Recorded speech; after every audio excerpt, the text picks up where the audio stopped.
சற்று முன் கிடைக்கப்பெற்ற மிக மிக முக்கியமான செய்தி ஒன்று வெளியாகி இருக்கிறது. திமுகவில் உள்ள மிக முக்கியமான 7 அமைச்சர்கள் கைது. பரபரப்பு. அதாவது அமித்ஷாவின் பிடியில் சிக்கியுள்ள திமுகவின் ஊழல் அமைச்சர்கள், அவர்களது பட்டியலை தற்போது அமித்ஷா மிக வேகமாக கையில் எடுத்துள்ளாராம்.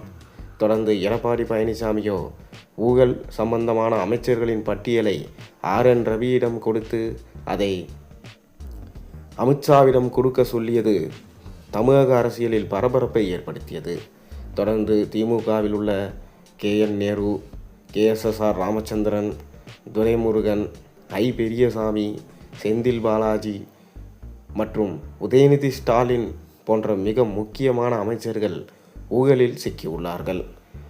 தொடர்ந்து KN நேருவை முதலில் கைது செய்ய வேண்டும் என அமலாக்கத்துறை தீவிரம் காட்டி வருகிறது. இன்னும் 1 மாத காலங்கள்தான். அதன் பிறகு ஸ்டாலின் அவர்கள் பொம்மை முதல்வராக தான் செயல்பட முடியும். அவரால் எந்த முடிவுகளையும் எடுக்க முடியாது. அவருக்கு கையெழுத்திடும் அதிகாரங்களும் செல்லுபடியாகாது. அனைத்தும் இந்திய தேர்தல் ஆணையத்தின் வசம் சென்றுவிடும். அப்போது கண்டிப்பாக அமலாக்கத்துறை தீவிரமாக முயற்சி செய்து போலீஸ் வளையத்திற்குள் KN நேருவை கொண்டு வந்து கைது செய்யப்படுவார். எப்படி செந்தில் பாலாஜி கைது செய்யப்பட்டு அவர் சிறையில் அடைக்கப்பட்டு ஜாமீனே இல்லாமல் தவித்தாரோ, அதே போலதான் திமுகவின் மிக முக்கியமான 7 அமைச்சர்கள் அவர்களை தீவிரமாக கைது செய்ய அமலாக்கத்துறை முடிவு செய்துள்ளதாம். மேலும் இம்முறை பணத்தை வாரி அரைத்து திமுக தலைவர் ஸ்டாலின் வெற்றி காண வேண்டும் என தொடர்ந்து ஒவ்வொரு அமைச்சர்களுக்கும் மாவட்ட செயலாளர்கள் கூட்டத்தில் அறிவுரை கூறியிருந்தார்.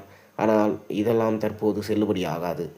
தொடர்ந்து ஸ்டாலின் அவர்கள் திமுக கட்சி தோற்பது உறுதி என அதிமுக கூட்டணியும் பிஜேபி கூட்டணியும் தொடர்ந்து விஜய் பக்கம் தாவேகா கூட்டணியும் சொல்லி வருகிறார்கள்.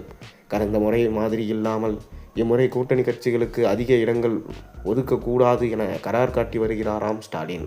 இதனால் காங்கிரஸ், VCK போன்ற மிக முக்கியமான கட்சிகள் திமுகவை விட்டு வெளியேறும் அபாயமும் ஏற்பட்டுள்ளது. அதேபோல் விஜய் திமுக ஒரு தீய சக்தி என தொடர்ந்து வலியுறுத்தி வருகிறார். ஊழலின் கரை திமுகவில் படிந்துள்ளது. அதை எப்படியாவது தமிழ்நாட்டிலிருந்து அகற்றுவேன். அதேபோல் NDA கூட்டணியும் திமுகவை தமிழ்நாட்டிலிருந்து விரட்டுவது மட்டும்தான் தங்களது முதல் கோரிக்கை என வைத்துள்ளார்கள். இதனால் திமுக தலைவர் ஸ்டாலின் தற்போது கடும் மன உளைச்சலில் இருப்பதாகவும், எப்படியாவது இம்முறை வெற்றி காண வேண்டும் என தொடர்ந்து அவர் கூட்டணியை வலுப்படுத்துவதாகவும் தெரிகிறது.